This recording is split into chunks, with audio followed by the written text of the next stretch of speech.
Hello friends, welcome to SK stock academy.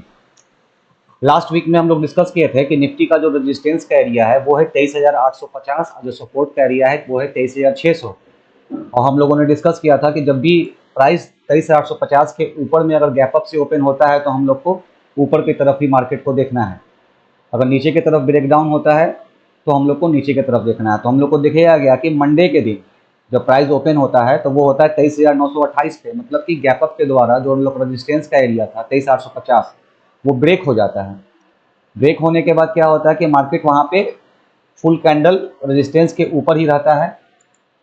यहाँ पे आपको दिखेगा कि जो हम लोग का रेजिस्टेंस था 23,850 का हम लोग बात किए थे, प्राइस उसके ऊपर ओपन होता है। अब फुल कैंडल उसके ऊपर ही क्लोज होता है, तो कहीं ना कहीं हम लोग को यहाँ से अप ट्रेंड की तरफ देखना चाहिए था, जो पूरे वीक मार्केट अप ट्रेंड रहा भी।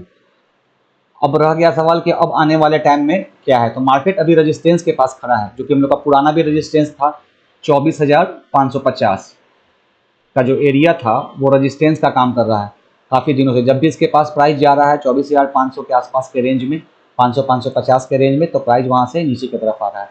अब ये जो जोन है 23,550 का, अगर प्राइस इसके ऊपर ओपन होता है गैप अप के द्वारा तो हम लोग इस गैप को फील होता हुआ देख सकते हैं, जो कि है 25,141 का जो एरिया आता है, मतलब 150-100 के आसपास का हम लोग वहां तक जा सकते हैं। मगर ये तब करना है जब यहाँ से प्राइस गैप अप के द्वारा ये ब्रेक हो। इसके साथ में 2050 जो क्रॉसओवर की भी बात हुई थी हम लोग का, कि वो क्रॉसओवर जब तक है तब तक मार्केट नीचे नहीं आएगा। अब बाइंग तब करना है जब हम लोग को प्राइस 20 अब 50 के ऊपर हो और उसके साथ में रजिस्टेंस जो रिसेंट का हो वो भी ब्रेक हो। तो कंडीशन काफ़ी अच्छी वाली है यहाँ पे कि 2050 का क्रॉसओवर तो काफ़ी दिन से होके रखा है। आपको यहाँ दिखेगा, ये लाइन हटाता हूँ मैं, 2050 का क्रॉसओवर हो गया है। अब ये जो रजिस्टेंस एरिया है ये एरिया ब्रेक होना ज़रूरी है। अब ये एरिया ब्रेक हो जाए, इसके गैप अप से इसके ऊपर ओपन हो जाए, तो हम लोग 25,100 तक अगले वीक मार्केट अप ट्रेंड में रह सकता है। मगर तब जब मार्केट गैप अप से ओपन हो, इस चीज़ को ध्यान रखना है। जो भी रेजिस्टेंस ब्रेक होता है वो गैप अप से ब्रेक हो तभी हम लोग को कंसीडर करना है। अगर यहाँ रेजिस्टेंस के पास मार्केट ओपन होता है, अब कोई निगेटिव कैंडल बनाता है, तो हम लोग को डाउन का ट्रेड खेलना है। क्योंकि नीचे में भी एक गैप बचा है, अभी रिसेंट का जो गैप है 24,041 के आसपास का एक गैप है, वो गैप को भी मार्केट फिल करने आ सकता है। तो जब तक ये ब्रेक ऊपर की तरफ नहीं हो या फिर इसके पास आके कोई रिवर्सल ना हो, तो हम लोग को ट्रेड उसी हिसाब से लेना है। अगर रेजिस्टेंस के पास कुछ अगर निगेटिव कैंडल बनता है तो डाउन का ट्रेड यहाँ तक के लिए। अगर इसको ब्रेक करता है तो बाई का ट्रेड करेंगे हम लोग। अगर गैप डाउन खुले, यहाँ पे कुछ पॉजिटिव कैंडल बनाए, तो हम लोग को बाइंग का ट्रेड करना है। तो तीन सिनेरियो है। अगर प्राइस गैप अप करता है तो हम लोग को ऊपर की तरफ देखना है। अगर यहाँ पे कुछ नेगेटिव कैंडल बनाता है रेजिस्टेंस के पास तो हम लोग को नीचे की तरफ देखना है। अगर इस जोन में आके प्राइस कुछ रिवर्सल साइन देता है तो हम लोग को फिर ऊपर की तरफ ही देखना है। क्योंकि 20 SMA के ऊपर प्राइस 3 दिन से ट्रेड कर रहा है। तो अब आने वाले दिन में निफ्टी या बैंक निफ्टी का जो रेजिस्टेंस का एरिया हो जाएगा वो एरिया हो जाएगा 24,550 से 600, और जो सपोर्ट का एरिया हो जाएगा वो हम लोग का वो हो जाएगा 24,050 के आसपास। तो निफ्टी का जो सपोर्ट का एरिया है वो है 24,050, जो निफ्टी का रेजिस्टेंस का एरिया हो गया वो है 24,550 से 24,600। लास्ट वीक में हम लोगों ने जो डिस्कस किया था उसको भी एक बड़ा प्रीव्यू के जरिए यहाँ पे हम दिखा देता हूँ कि हमने 23,850 के ऊपर अगर गैप अप होता है तो वहाँ से मार्केट ऊपर की तरफ ही जाएगा, ऐसा हमने लास्ट वीडियो में बोला था, जो कि आपको यहाँ पे दिखेगा भी। तो एक बार उसको आप लोग देख लीजिए।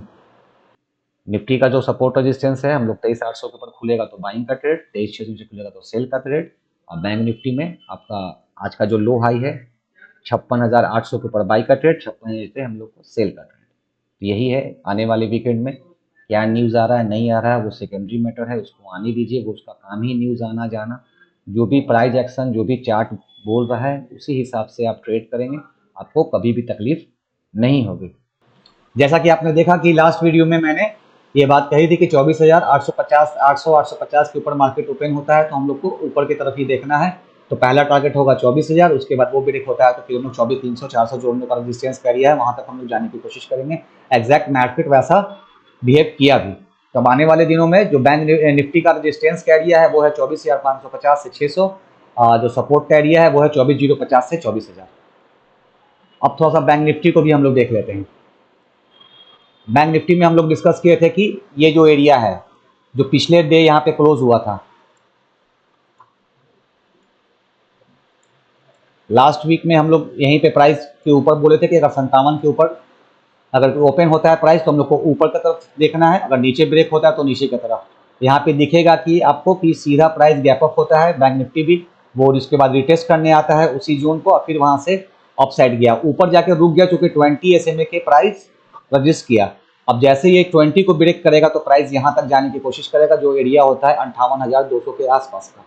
तो बैंक निफ्टी का जो रेजिस्टेंस का एरिया होगा वो होगा हम लोग का 58,000 से 58,200, और जो सपोर्ट का एरिया हम लोग का है, पहला है आपका ये लो 56,700, और दूसरा है हम लोग का बढ़िया वाला वो 56,000 जो कि एज बचा रहेगा। तो बैंक निफ्टी में रेजिस्टेंस का एरिया 58,200 और सपोर्ट का एरिया है 56,700 और 56,000। अब आने वाले वीक में देखते हैं कि मार्केट कैसा रिएक्शन करता है। Thank you.